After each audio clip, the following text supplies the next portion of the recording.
ମୁଁ କେମିତି ବିନା ପିଆଜ ରସୁଣ ବିନା ଟମାଟରରେ ଚଟପଟା କଖାରୁର ରେସିପି ବନାଏ ଆପଣମାନଙ୍କ ସହିତ ସେୟାର କରିଛି।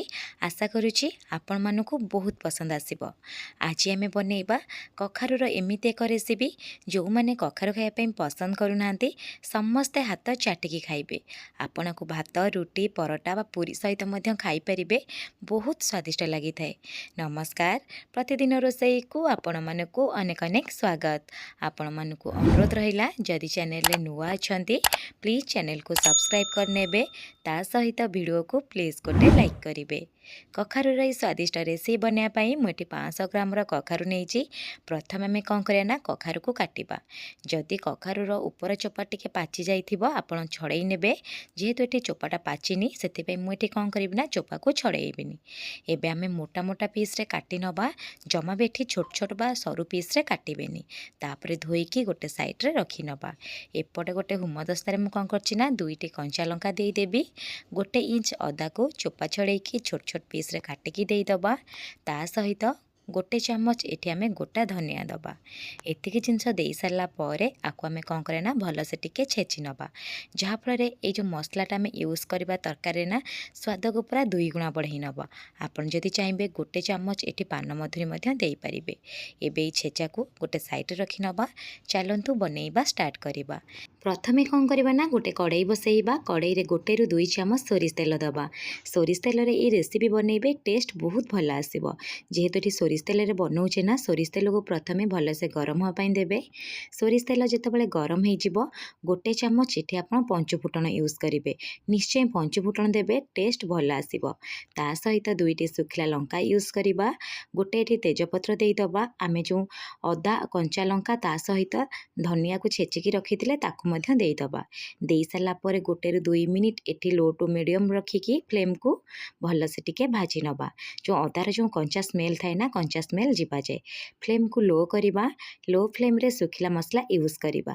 ବେସିକ୍ ମସଲା ଏଠି ୟୁଜ୍ କରିବା ହଳଦୀ ଗୁଣ୍ଡ ତା ସହିତ ଧନିଆ ଗୁଣ୍ଡ ଦେଇଦେବା। 1 ଚାମଚ କାଶ୍ମୀରୀ ଚିଲି ପାଉଡ଼ର ୟୁଜ୍ କରିବା।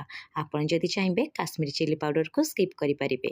ଫ୍ଲେମ୍କୁ ଲୋ ରଖିକି ଜଷ୍ଟ ଅଧ ମିନିଟ୍ ପାଇଁ ଏମିତି ଟିକେ ମିଶାଇ ନେବେ।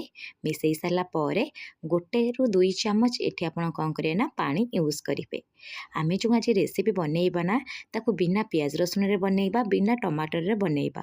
ମାତ୍ର 5ରୁ 10 ମିନିଟ୍ ଭିତରେ ବନିକି ରେଡ଼ି ହେଇଯିବ। ଆଉ ଟେଷ୍ଟ ପୁରା ଜବରଦସ୍ତ ରହିବ। ପାଣି ଦେଇ ସାରିଲା ପରେ 1 ମିନିଟ୍ କଷି ନେବେ। କଷି ନେଇ ସାରିଲା ପରେ ଯେମିତି ତେଲ ଛାଡ଼ିବା ଷ୍ଟାର୍ଟ ହେଇଯିବ ଯେଉଁ କଖାରୁକୁ ଆମେ କାଟିକି ଧୋଇକି ରଖିଥିଲେ ସବୁ କଖାରୁକୁ ଦେଇଦେବେ। କଖାରୁକୁ ଦେଇସାରିଲା ପରେ ଫ୍ଲେମ୍କୁ ଏବେ ମିଡ଼ିୟମ୍ ରଖିବେ।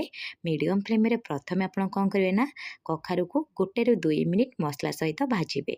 ଭାଜି ସାରିଲା ପରେ ଆପଣ ଏଠି ଲୁଣ ୟୁଜ୍ କରିବେ।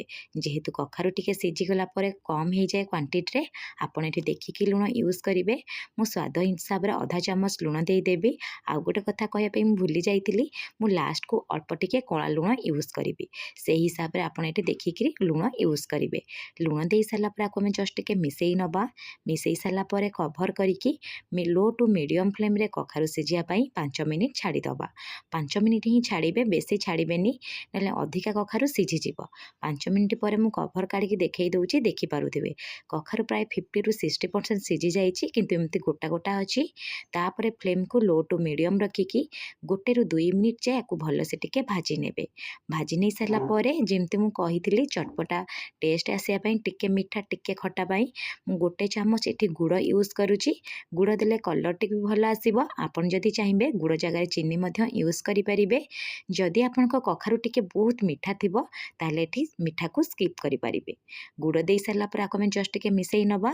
ମିଶାଇ ସାରିଲା ପରେ କଭର୍ କରିକି 2 ମିନିଟ୍ ଛାଡ଼ିଦେବା। 2 ମିନିଟ୍ ହେଇଗଲାଣି, ମୁଁ ଏଠି କଭର୍ କାଢ଼ି ନେଉଛି। ଆପଣମାନେ ଦେଖିପାରୁଥିବେ କଖାରୁ ପାଖାପାଖି 80% ସିଝିଗଲାଣି। ଏବେ ଆମେ କ'ଣ କରିବା ନା ଆକୁ ଆମେ ଜଷ୍ଟ 1ରୁ 2 ମିନିଟ୍ ଭଲସେ ଟିକେ ମିଶାଇ ନେବା।